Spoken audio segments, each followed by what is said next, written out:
Hoje, então, é o início desse podcast Antes que Vire Processo. Mas antes disso, deixa eu me apresentar.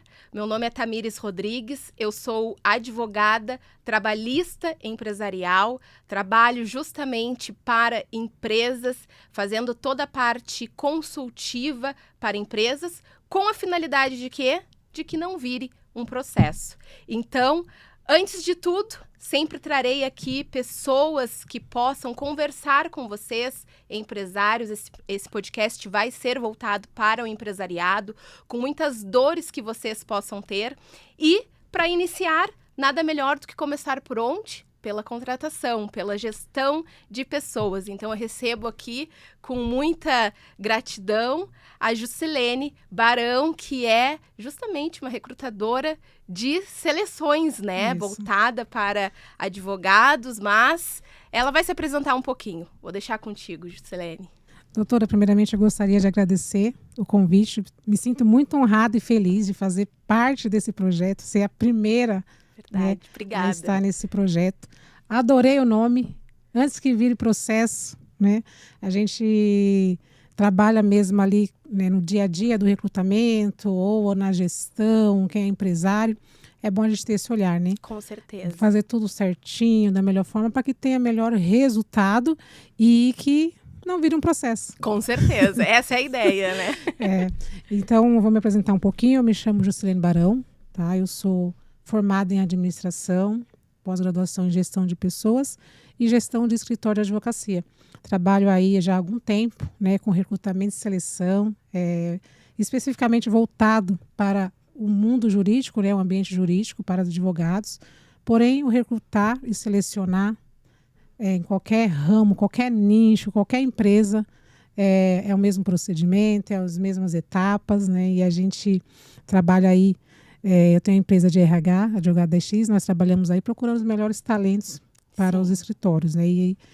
E já estou aí há quase 14 anos, né, nessa área, e estou muito feliz de estar aqui para contribuir, né, aí com os empresários, com a sua audiência, naquilo que eu consegui contribuir. Ai, que bom, obrigada. Pessoas são pessoas, né? Sim. Elas são pessoas em qualquer Exatamente, área, né? Exatamente. Antes da gente entrar ali, né, algumas perguntas que eu quero te fazer, que eu acho que é o que palpita no empresariado, né? As dores do empresariado. Eu sei que tu tem um livro, que aliás, eu Sim. já recebi aqui, o desafio da gestão de pessoas na advocacia. Eu gostaria também, porque eu tenho uma audiência, né, também de advogados, né? Tenho também um curso voltado para advogados que querem trabalhar com empresários, né? Então, com certeza, advogados também verão, né? Então, acho importante falar um pouquinho justamente do teu livro sobre isso. Como nasceu, como é... Esse livro ele nasceu aí do chão da prática, né? Foi na prática. Eu comecei no escritório de advocacia em 2012.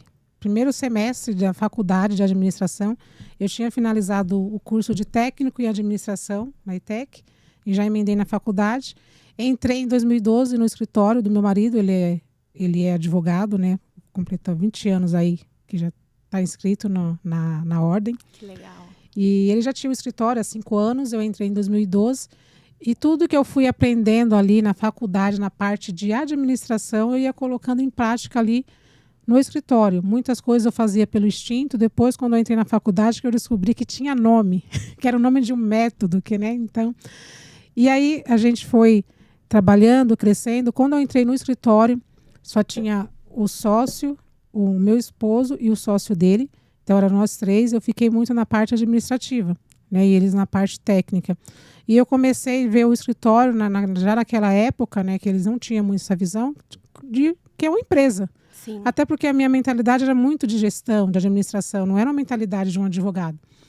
E começamos a desenvolver, criar procedimentos, e aí foi crescendo o escritório, e nós deparamos naquela questão que é o desafio de muitos, né?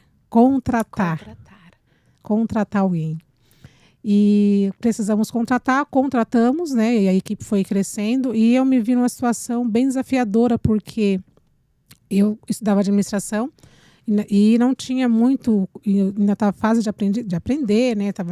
Era estudante, e não tinha muito conhecimento na parte de pessoas. Como é que eu vou gerenciar uma pessoa? Como é que eu converso com ela? Como é que eu oriento? E muitas vezes não sabia nem ter o controle das minhas emoções. E aí eu me vi nessa situação, eu falei, eu preciso aprender sobre isso. E eu comecei a estudar sobre pessoas. E primeiro eu fiz cursos e formações procurando me entender primeiro, porque para você ser um bom gestor, um bom líder, você precisa primeiro se autogerenciar. Com certeza. Para depois gerenciar o outro. E fui conhecendo ali as minhas emoções, por que eu tinha determinados sentimentos, ou se comportava em determinadas situações de uma forma. E fui ali entendendo, fazendo aquele autoconhecimento, fiz o curso de analista comportamental para saber o meu perfil. E tudo aquilo que eu fui descobrindo, que eu fui aprendendo com o tempo, eu falei, todo mundo tem que aprender isso. Claro. Todo mundo tem que buscar isso. Aí eu comecei a multiplicar, né? Comecei a fazer lá com a equipe, né? Falar sobre perfil comportamental, falar sobre a parte mesmo de autodesenvolvimento. E comecei a trabalhar isso e fui montando a equipe. E quando eu terminei a faculdade, eu gostei muito dessa área, porque é muito gratificante você ver a pessoa ali desenvolvendo, crescendo ali, às vezes com a conversa, com feedback, com orientação. Ler um livro, faça tal coisa. O seu perfil, a sua habilidade, você tem habilidade para isso, né? E colocar a pessoa certa no local certo. E eu fui utilizando isso. E aí, quando eu terminei a faculdade, eu resolvi, é isso que eu quero seguir. Eu quero trabalhar com pessoas, né? Apesar que muitas pessoas falam que é desafiador, e é mesmo. É desafiador. Né?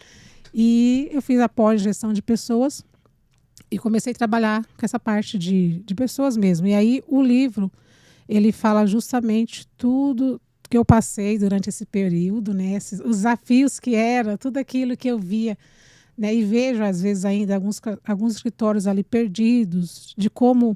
E aí no livro fala tudo, né? De como você reter os talentos, de como você integrar essa pessoa. São dicas práticas que eu coloco aí. Então o livro saiu toda essa experiência, é a experiência do chão da prática mesmo, né? É a prática de tudo aquilo que eu vivi, não é nada teoria. Eu ouvi falar, alguém me contou, ou eu vi em outro lugar. Não. Coisas que eu vivi, que eu trago como orientações para que os sócios, né, eles não precisem passar por isso. Então o livro ele saiu de toda essa história, essa trajetória.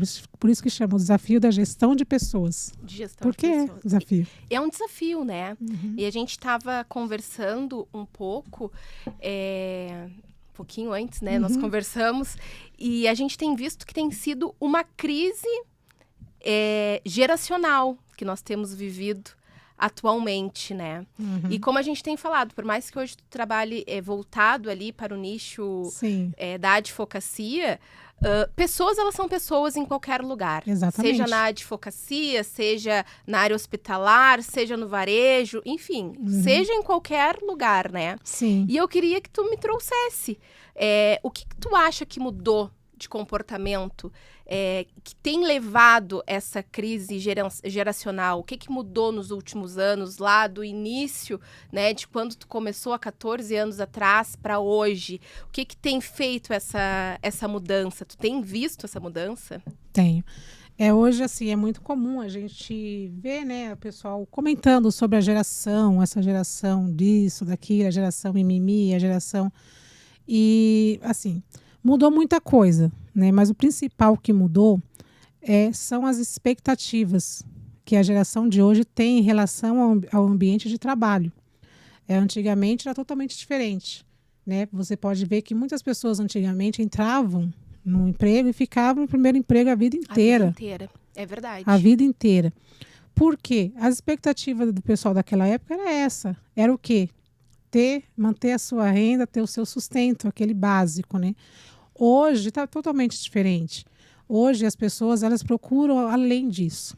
Elas não procuram só ter uma remuneração. Elas procuram ter ali um local onde eles possam crescer, onde eles tenham autonomia, né? Não é uma geração preguiçosa, não é isso. Eu falo assim, que são expectativas e visões diferentes, que se a gente for analisar, tem coerência. Com certeza. Não é que todo mundo só quer trabalhar de casa hoje, é porque é mais produtivo, se você for ver. O tempo que as pessoas, principalmente aqui em São Paulo, não sei lá na sua cidade, mas aqui em São Paulo tem pessoas que levam em torno de 2 horas e meia para chegar no local de trabalho. Imagina essas 2 horas e meia produzindo. Né? Claro, naquelas funções que é possível trabalhar de home office. Tem funções que não dá, por exemplo, uma enfermeira. Como é que ela vai trabalhar de home office distante? Sim. Né? Ela precisa estar ali. Mas no escritório de advocacia, no consultório... Totalmente possível. Sim. Então, assim, são expectativas diferentes, são necessidades diferentes. O pessoal hoje procura formas diferentes. E a gente precisa estar atento e alerta a isso. Né? Quando a gente começa a analisar, não faz sentido. E tu tá falando isso e eu tô pensando, estatisticamente, né? Já se comprova que antigamente as pessoas elas procuravam muito mais o financeiro, Exatamente. A rentabilidade, né? A pecúnia em si. E atualmente elas têm procurado muito mais locais, ambientes de trabalho saudáveis, né?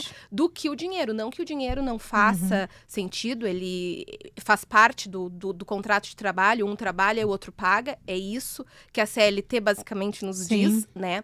Mas as pessoas, elas também estão procurando muito mais, porque aí tem toda a questão de saúde mental, de deslocamento, que isso também mexe, né? Com a mente do empregado ali, né? Então, a gente tem visto que realmente, estatisticamente, isso também tem mudado, né? Exatamente. E talvez isso já seja algo que tem nos trazido e que tem que fazer com que o empresário também pense, né, em locais de trabalho mais adaptados, que possam daqui a pouco conversar, que possam trazer um ambiente saudável dentro desse local, né, da empresa, que eu acho que também pode ser, muitas vezes, a reclamação de alguns empregados. Não sei se tu já teve essa experiência nas entrevistas que tu faz, de empregados trazerem esse questionamento, essas situações já ocorridas lá na empresa que eu trabalhava. Tu tem como falar um pouco sobre isso? Acontece muito, né? Inclusive, eu lembro de uma que recentemente, que eu fiz um processo de recrutamento e seleção,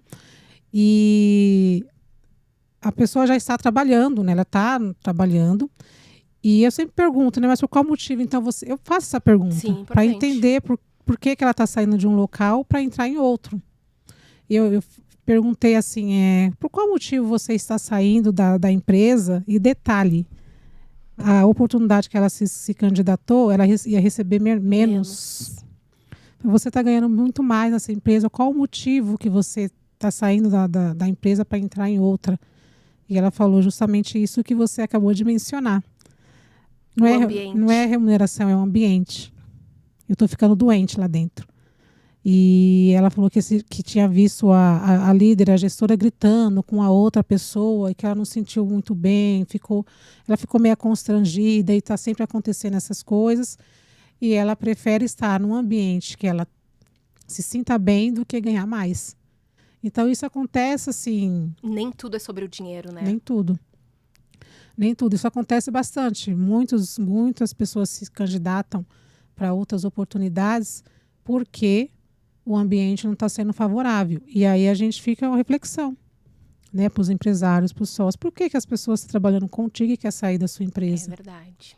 É um ponto que a gente vai chegar, né? Retenção de talentos. Mas olha aí, ó, a primeira dica que a nossa convidada já trouxe aqui, ó. Como está o teu ambiente de trabalho? Exatamente. Verifica como está, porque com certeza isso fala muito, né? As pessoas, elas não estão procurando só remuneração. Em época que a gente fala sobre NR1, sobre saúde mental, o ambiente de trabalho fala muito sobre isso, né? Sim. Mas eu queria te fazer uma pergunta agora sobre entrevistas. Sim. Eu recebo muitas queixas sobre entrevista, como entrevistar, o que fazer, como que eu consigo identificar se esse candidato tem o perfil, não tem o perfil, que perguntas fazer, né? Eu queria que tu falasse um pouco mais sobre essas questões de entrevistas, o que eles podem perguntar, como identificar o perfil, né? Tu consegue nos trazer um pouco dessas dicas? Com certeza consegue, né? É legal essa parte da entrevista, porque é algo que eu gosto bastante de fazer. E, claro, a gente precisa entender o perfil do candidato, né? Primeira coisa, a gente fala da entrevista, a primeira coisa a gente vai saber o que a gente está procurando, que aí é o alinhamento daquela vaga. Fazer uma descrição bem feita, né? O que acontece hoje é que muitos empresários não sabem nem o que eles precisam, qual o perfil é adequado para aquela função. Por exemplo, se você precisa de um recepcionista e contratar uma pessoa que tem um perfil mais analista, uma pessoa um pouco mais tímida, que não conversa muito, ela vai aprender, ela pode desenvolver. Mas se você não quer desenvolver essa pessoa, vai dar... Se não está disposto a treiná-la. Então, o ideal é ter um perfil mais comunicativo, mais, né, executor. E aí, como saber? Hoje existem testes, né? O mais conhecido é o teste DISC. Então, assim, lá a gente faz o teste com os candidatos para saber qual que é o perfil dele, dependendo da vaga. Um perfil ele tem uma facilidade melhor, como um perfil comunicativo para estar no comercial, ele vai ter muita facilidade de conversar com as pessoas, de se conectar, de fazer a venda ali, né? Sim. Então, essa parte é bem importante. E na entrevista, o que eu sempre oriento, até como dica para você, empresário, que procura alguém para a sua equipe, é primeiramente manter, né? E aí eu falo, já começa já desde a entrevista, né? Um ambiente bem leve, né? Porque quando eu já participei de muitas entrevistas e eu me sentia mal, porque a pessoa que estava me entrevistando, ela já deixava muito bem claro que ela estava com um ar de superior a mim. E a forma como ela falava comigo já me travava, me deixava nervosa. Eu não conseguia muitas vezes nem falar ou mostrar a minha qualidade, a minha experiência. Então, primeira dica, deixa o ambiente leve. Deixa a pessoa tranquila, segura naquele ambiente, né? Não chegue já fazendo perguntas técnicas, sabe? Aquela coisa assim que a pessoa trava. E como que você vai identificar se a pessoa ela vai servir para trabalhar contigo se ela não consegue nem demonstrar de tão nervosa que ela está? É verdade. Então, eu sempre procuro deixar o ambiente muito leve. Eu já falo assim, não é uma entrevista, é um bate-papo, eu quero te conhecer um pouquinho melhor. Você também pode perguntar, tá? Aqui, né? É uma conversa. É uma conversa. Expectativas, como tu falou, né? Precisa ser alinhada. É uma via de mão dupla. Vamos alinhar ali a expectativa, vamos ali conversar. E isso a pessoa ela vai ficando ali segura, tranquila. E aí ela consegue demonstrar, de fato, as habilidades que ela tem, a experiência que ela tem, consegue falar de forma detalhada, ela não fica gaguejando, fica... E quantas pessoas eu já vi, né, dispensar bons talentos porque a pessoa gaguejou. Mas por que ela gaguejou? Conseguiu, sim. A pessoa não conseguiu, ali na entrevista, sentir aquele ambiente que ela pudesse... E é interessante a gente fazer uma entrevista sem a pessoa saber que ela está sendo avaliada, que ela está sendo entrevistada. Sim. Sabe? Sem ela saber que está sendo avaliado. Porque quando a gente percebe que a gente está sendo avaliado, a gente fica nervoso. E acaba não demonstrando ali tudo aquilo que a gente tem para oferecer, né? A nossa experiência, as nossas habilidades. Sim. Então, primeira etapa é deixar o ambiente muito tranquilo. Não chegar, não, quer um café, quer uma água, se conecta, né, com a pessoa, tenta extrair dela ali o melhor que ela pode oferecer. E para ela oferecer isso, ela precisa estar muito tranquila e segura no ambiente. Isso aí eu vejo assim, eu encontro pessoas muito boas por conta só disso. De ouvi-la, de entendê-la, deixar ali mais tranquila, né? Outra dica, que aí todos têm que seguir, porque assim, quem seguir e falar que não deu certo, pode me procurar. Não faça perguntas só técnica. Faça perguntas mais voltadas ali para você identificar qual o pensamento da pessoa, o que ela quer no futuro, quais os objetivos dela, se está de acordo com o que a empresa também está procurando no colaborador. Sim. Né? Não avaliar só a técnica da pessoa, mas também algumas questões pessoais, comportamentais, como, por exemplo, isso é comum. Se você tem ali na sua empresa como valor, né, a questão mesmo da ética, de ser uma pessoa ali comprometida, ser uma pessoa que, de repente, tem empresas que acontece isso, né, de ter aquela parte assim, até mais espiritual, que é alguém que tem ali valores voltados ali para a parte espiritual. E aí você, numa conversa, você consegue identificar sem perguntar diretamente que religião você é. Sim. Qual time você torce? Não, você só pergunta de uma forma tranquila, a pessoa vai falando, vai conversando, por quê? Ela se sente segura. Mas não faça pergunta só para saber se ela tem experiência em tal coisa. Vou preciso de uma recepcionista. Já trabalhou na recepção? Qual a sua experiência? Onde você trabalhou? Como é que foi? Como é que você atende? Como é que não sei o quê? Não, vai conversando com a pessoa, perguntando. Tá? E vai identificando Exatamente. As características e o comportamento dela, e aí, né? Aí a gente consegue identificar isso, né? E é interessante como isso funciona. Você consegue pegar, isso é com o tempo, você vai pegando mesmo ali, né? Você entende, como eu falo, eu tenho que entender o que eu quero, né? O que eu quero. Entender o perfil da vaga, né? Exatamente. E até quando abrir a vaga também, a gente pensar até futuramente. Por exemplo, no ambiente jurídico, que é onde eu trabalho mais, Sim. Hoje eu preciso de um estagiário.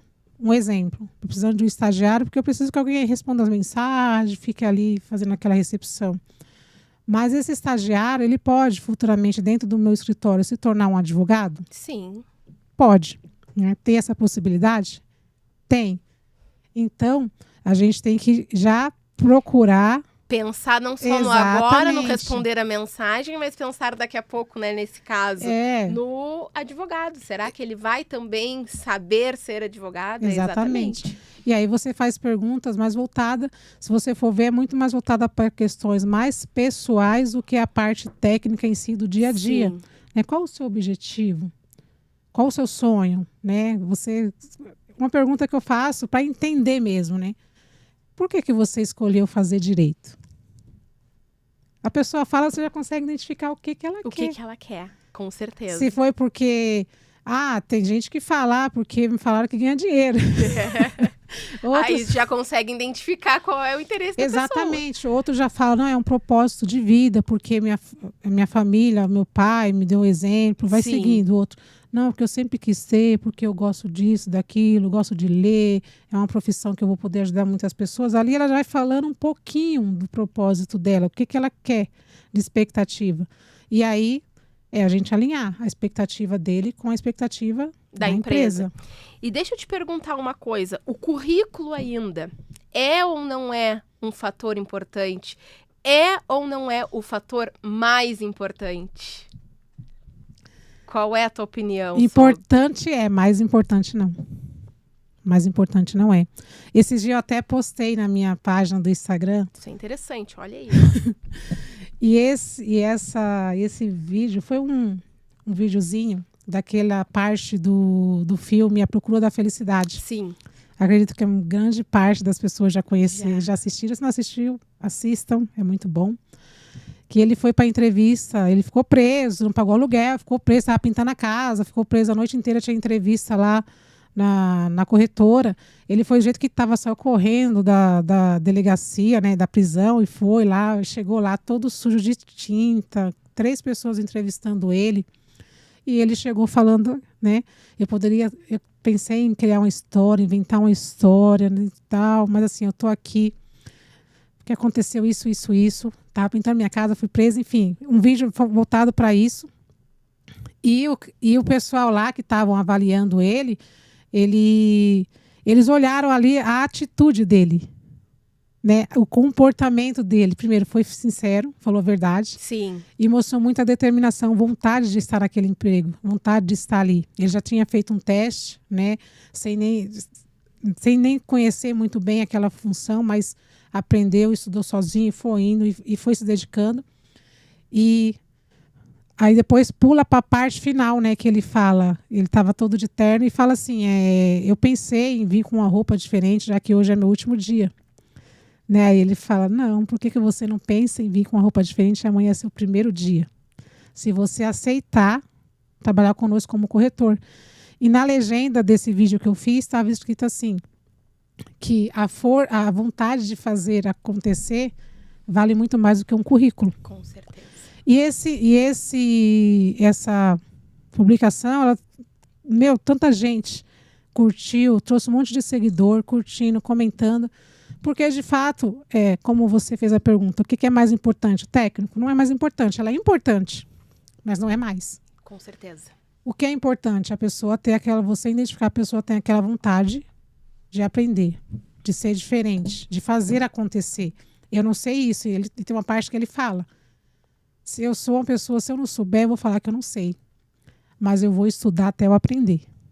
E vale muito mais do que o técnico, porque eu sempre falo, né? Muitas vezes as pessoas já ouviram falar. Eu posso ter o colaborador com mestrado, pós-doutorado, PhD em tal função, mas se ele não tiver um comportamento alinhado com a cultura do escritório, não vai adiantar de nada. Com certeza, com certeza. É interessante isso, né?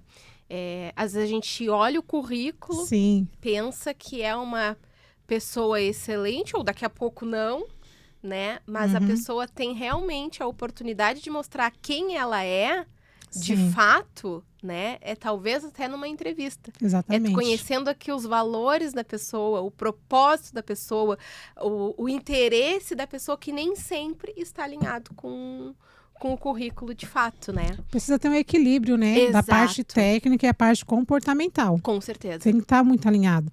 Mas se você perguntar para mim, eu falo de cara, Ju, se eu tenho aqui um colaborador, um candidato, que ele tem o currículo excelente, a técnica muito boa, mas nós identificamos que na entrevista, o perfil dele, alguns comportamentos dele não está alinhado com a cultura do escritório, com os valores, com os princípios.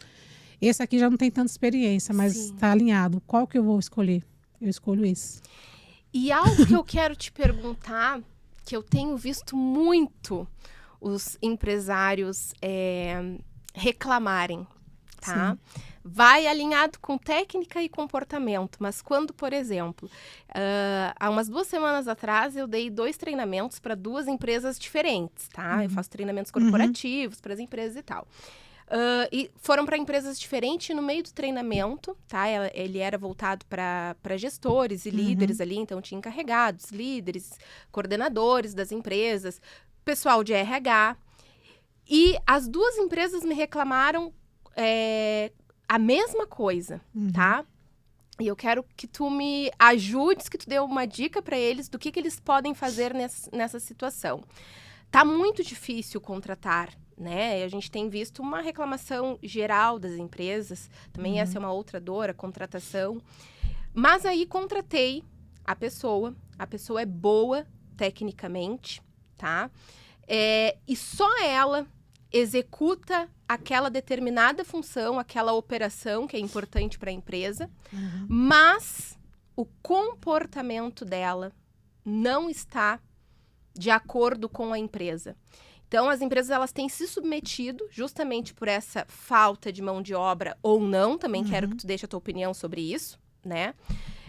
E elas acabam se submetendo a esse colaborador, que é bom tecnicamente, porque daí eles não conseguiram identificar isso ali na entrevista, Sim. sobre a questão comportamental.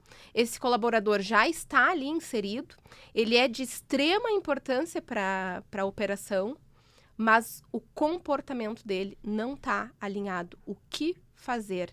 Que solução fazer? Essa é uma dor que eu tenho visto muito latente. Em hipótese alguma, a gente pode ficar refém do colaborador. Jamais. O empresário não pode ficar refém de uma única pessoa. O que eu percebo muito é que não tem procedimentos definidos. Você precisa ter um procedimento, né? Um fluxo de trabalho muito definido, desenhado, para que qualquer pessoa que entrar naquela função, ela saiba desenvolver aquela tarefa. Sim. Ou aquela função. E não posso ter o conhecimento é da empresa, não é do colaborador. O procedimento é da empresa, Excelente. Não é do colaborador. Então, eu preciso ter tudo muito bem mapeado, desenhado, o fluxo de trabalho de todo mundo. Todo mundo precisa saber, mas eu não sei ficar na recepção. Mas eu vou ter ali um manual onde eu consiga. Se eu precisar, de repente, contratar uma outra pessoa para substituir, eu sei todo o procedimento da minha empresa, eu sei como ela funciona. Os procedimentos operacionais padrões, Exatamente. né? Eu sei como ela funciona, não posso jamais deixar o conhecimento apenas com uma pessoa. Então, a dica que eu dou é fazer, primeiro, mapear, né, todo o passo a passo da produção. E, além desse mapeamento, é importante também fazer os treinamentos. Perfeito. Os treinamentos, as reuniões, de repente, uma vez por mês, não precisa ser sempre. Porque, por mais assim que eu entendo que uma empresa é tudo engatado. Um departamento depende do outro. Eu posso não estar no departamento de vendas, mas eu preciso ter pelo menos uma noção de como ela funciona. E como que eu vou saber isso? Eu não vou estar lá na venda, mas de repente se ter um treinamento onde cada um fala um pouquinho do seu departamento, quais os desafios, o quanto o departamento de um impacta no outro, eu vou tendo uma noção, eu vou ali amarrando todo o procedimento, todos os departamentos, e ali o conhecimento não fica com uma pessoa, né? E sem contar que, assim, isso precisa partir dos empresários, dos donos, dos sócios, de delegar. E é um trabalho que vem de cima para baixo, realmente, né? Exatamente. Mas aí uma das dores que eu vejo neles é exatamente essa. É o primeiro, não querer delegar. E daqui a pouco sair contratando para fazer a operação, mas não ter esse procedimento específico de, olha, vamos mapear todas as funções, todo mundo precisa, né, saber exatamente o que fazer, pelo menos dentro desse departamento, ou saber onde acessar essa determinada informação de como executar, para eu não ficar refém justamente desse colaborador, né? Isso ajuda muito você entender como é que funciona cada departamento da sua empresa. Sim. Né? Hoje lá no escritório, eu não estou em todos os departamentos, eu gerencio. Tem uns advogados que eu falo que é a parte técnica, eu não me intrometo nisso, eu preciso saber como é que ele funciona. Sim. O procedimento, eu atendi o cliente, daqui vai para onde? Solicitar documento? Qual documento? Para onde que vai? Documento, como é que faz? Qual o prazo? Esse caminho, né? Por quê? Eu sabendo o procedimento, a pessoa, se de repente ela sair, ela vai te levar a parte técnica jurídica. Mas eu posso contratar uma outra pessoa técnica jurídica e colocar para fazer a mesma função. Agora, a pessoa ter o conhecimento do procedimento e eu não, eu fico presa, amarrada a essa pessoa e vou ter muita dificuldade. Fica refém, né? Refém. Não pode. E aí, dentro também dessa pergunta, tá? Quando a gente tem aquele colaborador bom, tecnicamente, comportamentalmente, mas esse colaborador quer sair. Retenção de talentos. Essa é a minha pergunta e é uma dor, né, que a gente vê também das empresas. Como reter talentos? O que fazer para reter talentos? O que tu tem visto sobre isso? Primeiramente, eu gostaria até de falar, porque é algo que eu percebo muito. Quando a gente fala reter talento, as pessoas ficam, meu Deus, é algo muito difícil, é extraordinário, tem que fazer um monte de coisa que não sei o que, aquele monte de coisa que eu vejo no olhar o desespero. Eu falei, o que eu tenho que fazer? Tem que contratar alguém, tem que fazer isso, fazer aquilo. Eu falo que para reter talentos é assim, para você tratar pessoas como pessoas. Excelente. Primeira etapa, ver a pessoa, o seu colaborador, como alguém que é do mesmo time, que é uma pessoa que não é uma máquina, não é um número, ela precisa ser cuidada. E quando eu falo ser cuidada, às vezes a pessoa pensa que é você chamar a pessoa, ficar 2, 3 horas conversando com ela. Existem os feedbacks, mas não é assim. É no dia a dia. A pessoa ela precisa sentir que ela é vista, que ela faz parte, que o trabalho dela é importante e que ela contribui com o crescimento do escritório, da empresa, ou do dentista, qualquer empresa. Ju, mas como é que eu faço isso? Trate as pessoas como pessoas. Como pessoas. Eu tenho uma frase que eu utilizo muito. Geralmente nos treinamentos eu termino com ela. Uma empresa é feita de pessoas para pessoas. Sempre. Né? Se a gente tiver isso na mentalidade de que a empresa, de fato, ela é feita de pessoas, né? Por mais que seja um CNPJ, é uma pessoa que está comandando. E o final de tudo também termina em pessoas, né? Então, se a gente tem essa mentalidade, ela muda muito. E enquanto tu estava falando, eu estava pensando, né? Algo que eu vejo também os empresários não fazerem é darem feedbacks. Sim. Reuniões de avaliação. Exatamente. Né? Ou quando dão feedbacks de forma erradas, né? Não é aquele feedback correto. Tens alguma dica também, Juscelene, de como fazer essas avaliações, como dar feedbacks, como reter realmente esse colaborador ali, né? Gerir, eu já contratei, já fiz tudo que tinha que fazer, estou com esse colaborador, ele é bom e eu não quero perdê-lo. Como que eu posso fazer com que ele fique? Como que eu posso também dar uma avaliação para ele? Como, se daqui a pouco aconteceu algo, como eu dou feedbacks, porque a gente vê muito feedbacks também de formas equivocadas, né? A primeira questão aí é acompanhar. Como é que eu vou dar feedback de algo que eu não acompanho? Sim. Que eu não vejo. Né? De repente, eu só contrato a pessoa e ela começa a trabalhar e não é... Eu falo que tudo que é combinado não sai caro. Perfeito. Então, essa primeira conversa, essa parte de integração, quando uma nova pessoa entra na equipe, ela é muito importante. Muitas pessoas não dão esse determinado valor.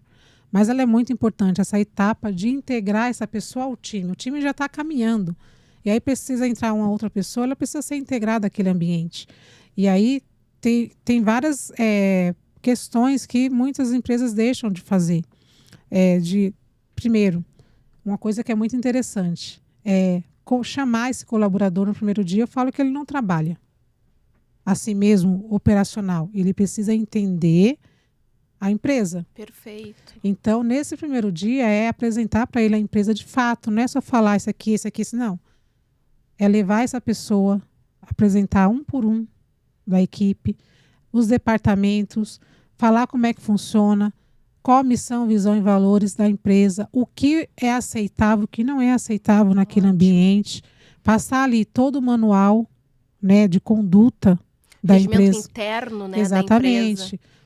Tudo, quando eu falo é tudo, é a vestimenta, o horário, qual é a forma, qual os dias de pagamento, qual os dias que tem home, qual o dia que não tem, o que é tolerável, o que não é. Isso precisa ser muito bem claro e conversado no primeiro dia. Perfeito. O que eu vejo às vezes, e isso acontece mesmo, né? A pessoa começa a trabalhar, não sabe nem que dia que ela recebe. Como assim você começou a trabalhar e você não sabe? Não me falaram. E você também não perguntou? Não, porque não tive espaço. É como se tivesse assim, a mentalidade que como se estivesse perdendo tempo. Sim. Em conversar com aquela pessoa. Eu falo que uma semana, os primeiros 7 dias do colaborador, ele praticamente está ali ainda aprendendo, sabendo onde ele está. Conhecendo a empresa, né? Está se localizando. Como é que eu vou avaliar uma pessoa que tem ali 7 dias? Né? Então, eu falo que tem que colocar ali, alinhar as expectativas e passar para ele tudo que ele tem.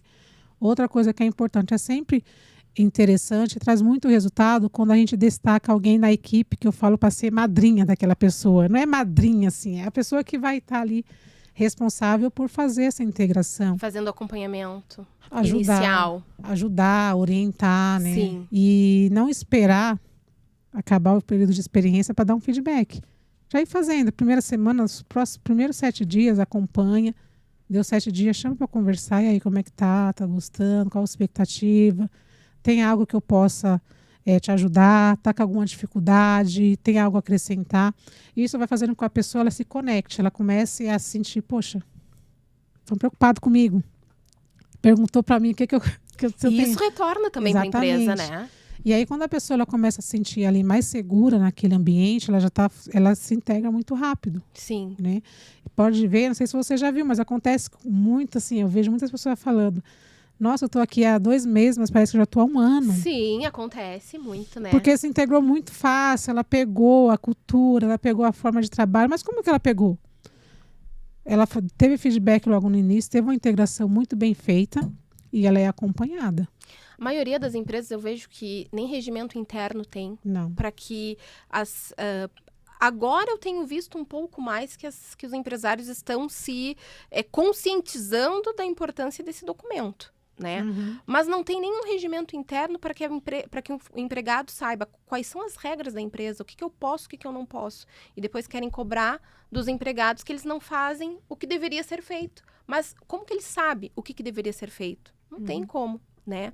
Então, são diversos erros que a gente vai vendo, não só na contratação, mas ao longo do contrato, né?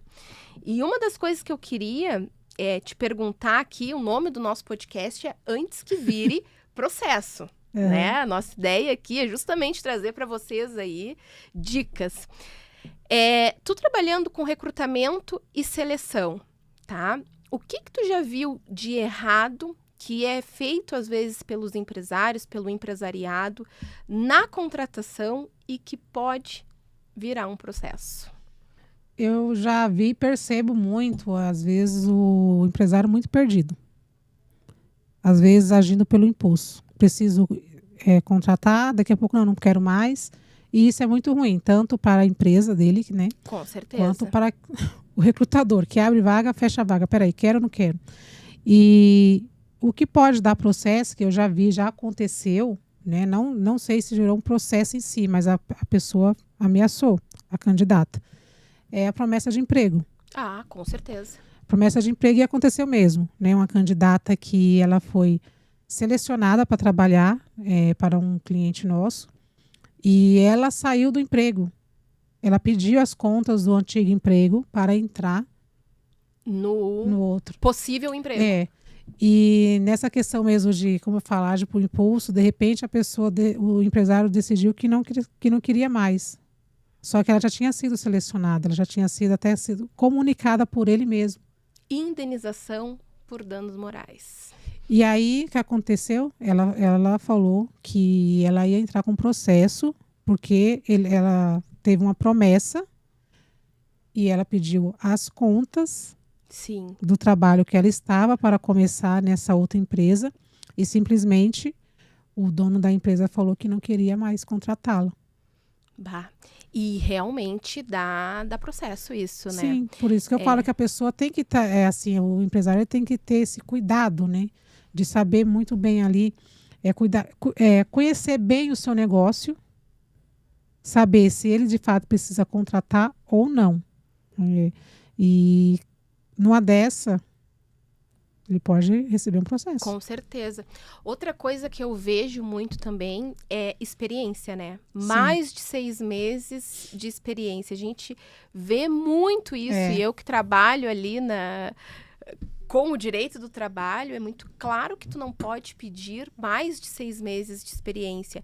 Mas essa promessa de emprego também, e teve uma alta, né? Teve um tempo que isso aconteceu muito. Não que não aconteça hoje, né? Mas eu acho que esse sentido também, as empresas estão talvez um pouco mais conscientes ou não, mas os 6 meses de experiência sempre. E pior é quando é para estágio.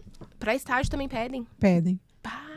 Sendo que o estágio é um contrato de aprendizagem. Exatamente. Como é que eu vou exigir experiência para um de alguém estagiário? Que eu quero. Não, de fato, pode. Com certeza.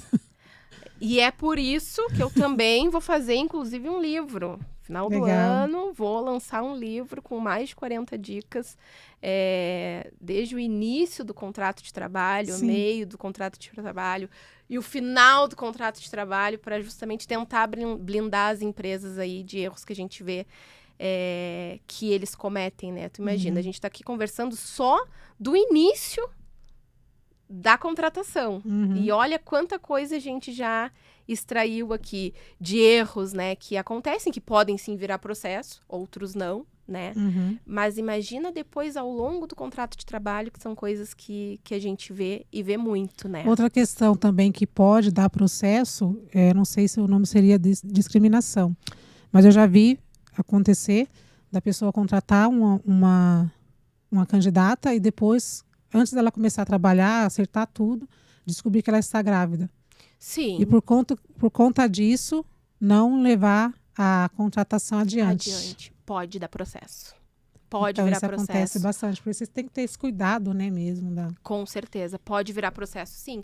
Tanto que não é permitido, né, pedir o exame de gravidez na contratação. Sim. Justamente por se tornar um ato discriminatório, né? Sim. Juscelene, tá terminando o nosso horário aqui, mas eu queria... Já passou muito rápido, né? Mas eu queria te perguntar, a última pergunta aqui. De todo esse tempo, né, que tu trabalha, qual foi a maior lição que tu aprendeu com recrutamento e seleção? Olha, o que eu aprendi, que eu aprendo todos os dias, que não existe candidato ruim. Existe o perfil da vaga, o perfil do candidato. Excelente. E o nosso objetivo é encontrar aquele que tem a maior aderência a essa, né, um com o outro, não para menosprezar os demais, mas sim para que seja algo bom para o candidato e bom para a empresa. Ou seja, o candidato está no lugar certo, né, de acordo com o perfil dele, na função certa, e a empresa está com um candidato que está extremamente ali qualificado, que vai trazer retorno, que vai trabalhar, que vai desenvolver. Então, esse é o que eu tenho aprendido e observo todos os dias, é algo que eu sempre procuro nos processos seletivos. É encontrar a pessoa certa, que tem ali um perfil e que dê aderência ao perfil daquilo que a empresa procura, né? Então, essa que eu tenho mais aprendido e que não existe candidato ruim. Excelente. Não existe candidato ruim. Existe o perfil ideal para determinada função. Excelente. E para quem quiser acompanhar, para vocês que querem acompanhar o perfil da Juscelene, como é que eles podem te encontrar ali no Instagram? No Instagram é @JusceleneBarão e tem @RHJogada10x. Eu quero te agradecer, né, por ter aceito esse convite, com certeza de grande valia, né? Eu acompanho o teu trabalho, um trabalho de excelência. Então, fazer esse primeiro episódio contigo, para mim, é uma honra. Quero te dar uma lembrancinha aqui. Sério? Ai, que legal. Muito obrigada por ter aceito o nosso convite, né? Que possamos fazer mais vezes, porque passou muito rápido. Acredito que a gente não conseguiu nem tratar aqui da pontinha, né? Das coisas que acontecem ali. Sim. Mas eu quero te agradecer. Quero agradecer vocês também, a audiência. Acompanhem o nosso trabalho. Me deixem dicas, né? Do que vocês gostariam também de ver aqui no podcast. Deixem dicas que a gente sempre vai tentar trazer aqui para vocês antes que vire processo. Parabéns.